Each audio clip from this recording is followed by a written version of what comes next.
Our next story is from the files of the Missouri Highway Patrol. Sergeants Don Bazzelli and Dale Kritz and Corporal Bill Conway respond and deal with a dangerous family dispute, the most hazardous call in law enforcement. We recreate the event as it actually happened. Stop! Don't bother me! Don't bother me! Stop! Get away from me! Get away from me! Why don't you Don't you understand? I don't want to talk about it! Wayne Olson didn't know about his wife's temper when he married her in Vietnam. Born in Thailand, she changed her name to Karen when they moved to Missouri. Away from me! Don't walk away from me! In 11 years of marriage, Karen's lost her temper many times, often becoming violent with her husband and their 2 children. Are you listening to me? Are you listening to me? That's it! That's it! I'm gonna call the police and you'll never see your kids again! No!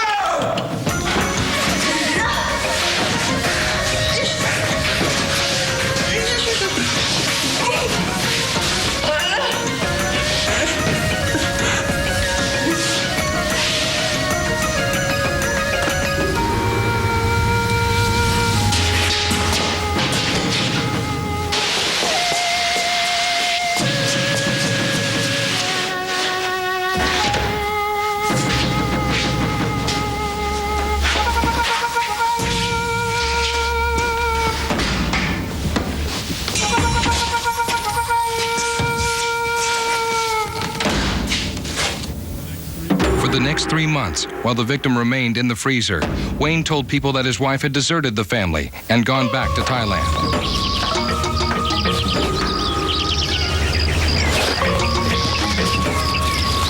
In the spring, when the ground thaws, Olson picks a burial site in a remote camp in the middle of 5,000 acres of wilderness, thinking the body will never be found.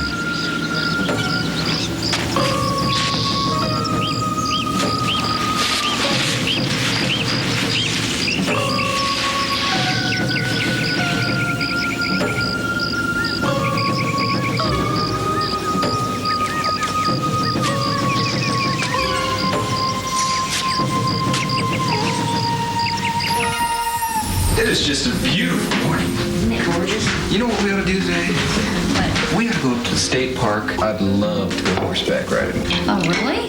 Oh. 3 years later, the murder is still undiscovered. On the grounds of desertion, Olson has gotten a divorce and is now dating. He thinks he's committed the perfect crime. Sounds real good.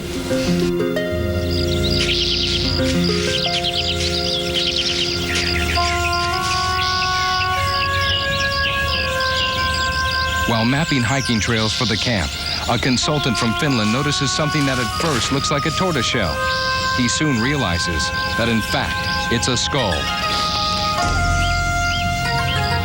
Afraid he'll have to stay in the country, the man doesn't tell anyone about what he's found until he's gone back to Finland. Then he sends a map to Kathy Stevenson, one of the camp officials, telling her where the skull is located.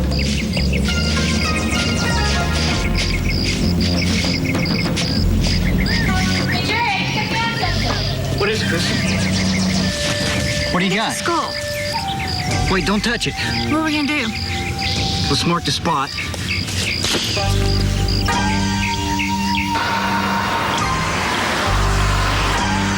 Don Bazzelli of the Missouri Highway Patrol has been a trooper for 19 years, specializing in criminal investigations. Recovered remains at the FRF Scout Ranch, St. Francis County line.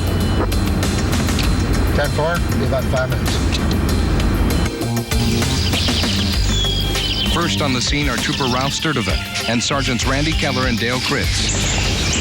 Sir, you gritted off. They find the main grave site, but the bones and pieces of clothing are found up to 300 feet away, scattered by an animal. Hey, Dale, I think I found something over here. Oh, what do you got? Some kind of a button or something here. Now troopers have 2 parts to the puzzle, a skull and a button. They don't know yet that they're working on a murder case. Are you listening? In a moment of desperation, Wayne Olson kills his wife and buries her. He tells friends and family that she left him. Years later, her grave is discovered, but Missouri troopers have few clues to her identity. Sergeant Bazzelli begins to work the case with Corporal Bill Conway and Sergeant Kritz. They contact dozens of U.S. manufacturers to track down the origin of the button they find at the gravesite. From Hong Kong. I think we've got it narrowed down, and that might have been the only place that they manufactured this button. And it looks like we're narrowing things down real good. Okay. Hi, Doc. Hi. I got some information for you on that skeleton you brought in for analysis. I did a facial reconstruction so that you can get an idea of who you're looking for and what she looked like. Okay, that's our girl, huh? Yeah, that's her. That's super. Thanks a lot, Doc. We'll be Troopers circulate the woman's picture in the media, and dozens of people call with false leads. Then a woman calls saying the picture looks like a friend of hers who disappeared several years ago. Yes. Mr. Olson, I'm Corporal Conway with the Highway Patrol. I'd like to speak here for a couple of minutes. Well, sure, come on in. Have a seat. Corporal Bill Conway goes to Wayne Olson's house to get a picture of his wife to confirm the identity of the dead woman. But the crime is still not linked to the man. Conway sends the picture to Dr. Michael Charney, an anthropologist who can determine a person's identity from their skull. We used the photograph that you sent to us, took a photograph of the skull, superimposed the two, and as you can see, we have an exact match. Okay, there's no doubt this is our girl. No doubt at all. Now police know who the victim is and want to question Olson further. They have no proof of murder, but suspect Olson. They learn he's a counselor at the same camp where her remains were discovered. They want to question him once again at the place where he buried her.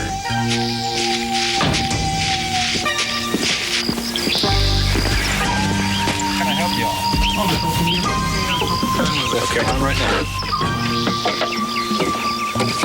Wayne, won't you just go ahead and tell us the truth about what happened? Well, we've been fighting all day.